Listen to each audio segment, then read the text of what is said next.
लेकिन मोदी जी तो ये भी कहते हैं ना, बिहार के समस्तीपुर में जाकर के जो आपको बेल वाला नेता चाहिए या आपको एक स्वच्छ और जो है बढ़िया छवि का नेता चाहिए? कौन है बेल पर? तेजस्वी यादव, राबड़ी देवी, तेज प्रताप यादव और क्या कहते हैं लालू प्रसाद यादव। अच्छा, अब मुझे ये बता दो कि चलो ये तो बेल पर हैं, देश के गृह मंत्री अमित शाह क्या थे? ये तो गूंगे हो गए, बाजी चली गई। क्या थे वो? बिहार में दलित का सबसे बड़ा चेहरा चिराग पासवान को माना जा रहा है। कैसे होगा दलितों का चेहरा, जब बिहार में इतने दलित पिट रहे हैं, यूपी के अंदर दलितों को पेशाब चटाया जा रहा है, एमपी के अंदर उन्हें पीटा जा रहा है, किसी को घोड़ी नहीं चढ़ने दिया जा रहा, किसी को मूछ बढ़ाने पे मारा जा रहा है, तब कहाँ था ये अपने आप को दलित का चेहरा कहने से दलित नहीं बन जाते? जब उनके ऊपर शोषण होता है, अत्याचार होता है, उनके ऊपर मारपीट होती है, उस वक्त पे कहां पर होते हैं? हाथरस की इतनी बड़ी घटना थी, बेटी के शव को रातों रात जला दिया। अगर चिराग पासवान दलितों का नेता होता तो वहां जाता ना। जब आपको याद है बिहार के अंदर एक महिला की इज्जत लूटी गई, याद है आपको? वो दलित महिला थी, कहां था चिराग पासवान? ये तमाम चीजों का ठेकेरा हम मोदी जी पर फोड़ेंगे सिर्फ? एक बात आप मुझे बताइए, देश का प्रधानमंत्री मोदी है या कोई और है? अगर कोई और हो तो उसके ऊपर भी फोड़ लेंगे थोड़ा, या नेहरू पर फोड़ दें? बताइए ना आप मुझे, किस पे फोड़े? बात तो ये है कि देश के तमाम लोग नरेंद्र मोदी जी के बारे में अच्छी तरीके से जानते हैं, और जो नहीं जानते उनको भी पता चल जाएगा। ये वो प्रधानमंत्री है, जब मुख्यमंत्री था तो टायर फटने की आवाज को बम का धमाका समझकर घर छोड़ के भाग गया था। ये बात आपको पता है? तो ऐसा मुख्यमंत्री जो टायर फटने की आवाज को बम का धमाका समझकर घर छोड़ के भाग जाए, वो व्यक्ति कैसे 56 इंच का हो सकता है? आप मुझे ये बताओ। और दूसरी बात, ये इनका काम सिर्फ देश दुनिया में झूठ बोलने का है। ये जो कल तक चिल्ला रहे थे कि जो राम को लाए हैं अब तालिबान को लाएंगे और हिंदू को डराकर एक बार फिर वोट चुराएंगे, यही इनका काम है। कल तक तो राम को लाने की बात कर रहे थे, आज तालिबान को भी लेकर आ गए। और सबसे बड़ी चीज ये कि बिहार के लोगों को तो ऐसा ठगने का काम कर रहे हैं देश के प्रधानमंत्री। एक और तो जात पात के नाम पर बिहार के लोगों को बांटते हैं कि यहाँ मेरा कुर्मी समाज है, यहाँ मेरा पासी समाज है, यहाँ मेरा तेली समाज है। अब कहाँ गया वो आपका सारा समाज? जब वो सारा समाज छठ पूजा मना रहा था, आप कहाँ थे? आपने छठ पूजा क्यों नहीं मनाई? और आप तो फिल्टर पानी में उतर रहे थे कि जमुना जी साफ हो गई। आपके इतने सारे जो नेता हैं, जो रील वाले नेता हैं, रियल वाले नहीं, ये जो रील वाले नेता हैं, कोई नेता पहले से पानी की बोतल में पानी लेके उतरा था, कोई वीडियो बनाने के चक्कर में डायरेक्ट जमुना जी में ही गिर पड़ा। और दूसरी बात ये कि आपके प्रदेश का मुख्यमंत्री, आपका मुख्यमंत्री योगी आदित्यनाथ, जो बिहार में जाकर चुनाव प्रचार कर रहा है, कभी दिल्ली में आ रहा है, उसके प्रदेश के अंदर छठ पूजा के मौके पर इतनी बड़ी घटना हो जाती है कि कई लोग लापता हो जाते हैं और कई लोग, नाव जो है वो पलट जाती है और कई लोग पानी में गिर जाते हैं। आपकी क्या व्यवस्था थी?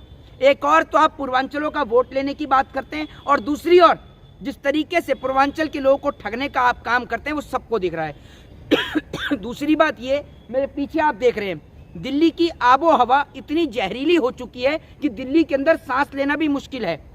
सारा पैसा सिर्फ और सिर्फ नेताओं और मंत्रियों के ऊपर खर्च हो रहा है। ये तमाम चीजों का ठेकेरा हम मोदी जी पर फोड़ेंगे सिर्फ? एक बात आप मुझे बताइए, देश का प्रधानमंत्री मोदी है या कोई और है?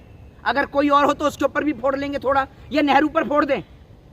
बताइए ना आप मुझे, किस पे फोड़े? आप मुझे ये बताइए कि देश का प्रधानमंत्री कौन है? कौन है देश का प्रधानमंत्री? तो देश में बेरोजगारी का जिम्मेदार कौन है? आप बताइए।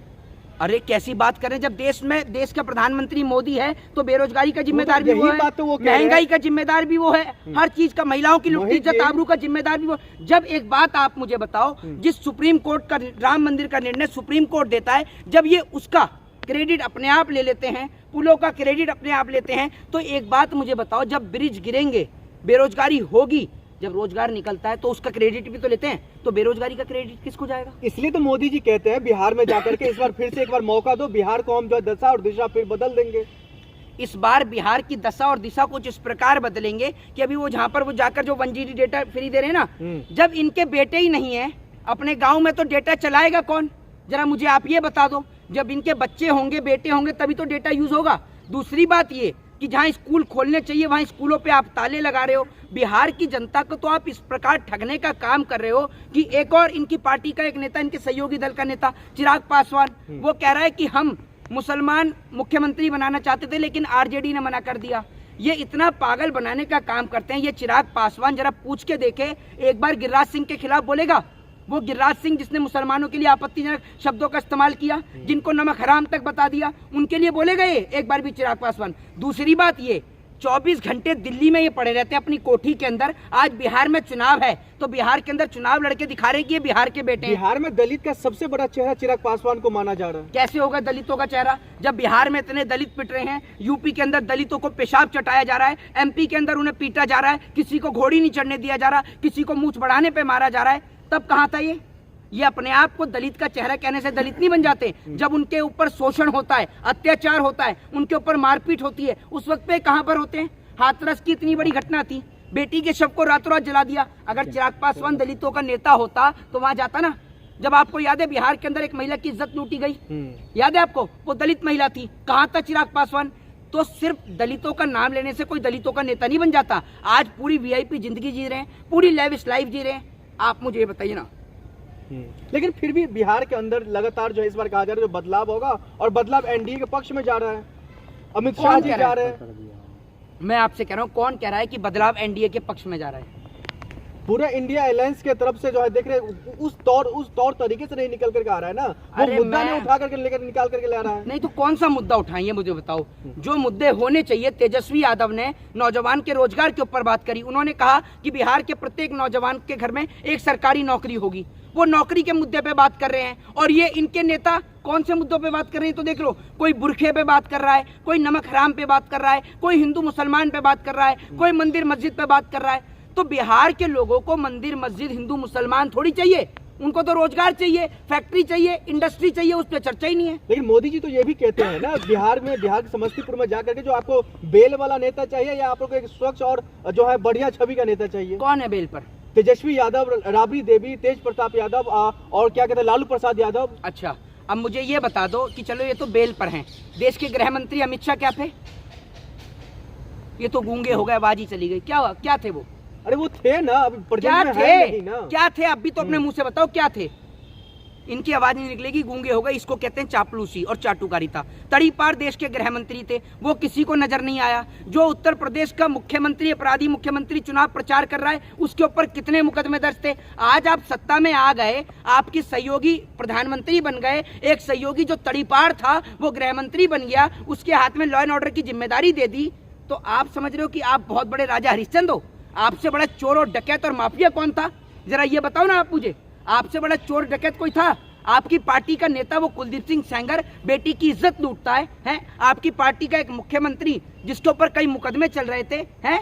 वो लोग, ऐसे लोग, और अपने आप को आप कहते हैं कि दूसरों को आप कहते हैं बेल पर। आप तो डायरेक्ट तड़ीपार थे, आप तो समाज में बैठने के योग्य नहीं थे। दूसरे की बेल तो नजर आ रही है, अपनी तड़ीपार नजर नहीं आ रही आपको। कहा तो ये भी कह रहा है बिहार के अंदर से व्यापारी बता रही है मोदी साहब। कितने नाम दोगे? कांग्रेस व्यापारी बता रही है मोदी साहब जी को बिहार में जाके। अच्छा, वो व्यापारी बता रही है, तो ये तो बहुत बड़े साहूकार है ना। ये तो बहुत बड़े साहूकार हैं मोदी जी, और ये आपके क्या कहते हैं अमित शाह जी तो बहुत बड़े साहूकार हैं। ये अडानी को 1 रुपए में जमीन नेहरू ने दी है या राहुल गांधी ने दी है? बताओ ना आप मुझे, किसने दी है? अब बताओ। अरे बता तो दो। बिजनेसमैन है तो व्यापार नहीं बढ़ाएंगे क्या? कारोबार नहीं बढ़ाएंगे क्या सरकार? किसका? बिहार की भलाई के लिए हो रहा है, बिहार वासियों के लिए कर रहे हैं, तो उसमें भी आपको मतलब जो है। तो देश के अंदर अडानी के अलावा और कोई बिजनेसमैन नहीं है और कोई कॉर्पोरेटर नहीं है। देश की आम जनता के घर को तो आप उजाड़ने का काम कर देते हो, उसकी झुग्गियों को इलीगल बताकर उसके घर पर बुलडोजर चला देते हो। अगर 1 रुपये में अडानी को जमीन मिल सकती है तो 1 रुपया तो देश का प्रत्येक गरीब दे सकता है। तो उन गरीबों को घर क्यों नहीं देते? उनको छत क्यों नहीं देते? है आप पे सवाल का जवाब? या अडानी मोदी जी का रिश्तेदार है जो उसी को सब कुछ देंगे?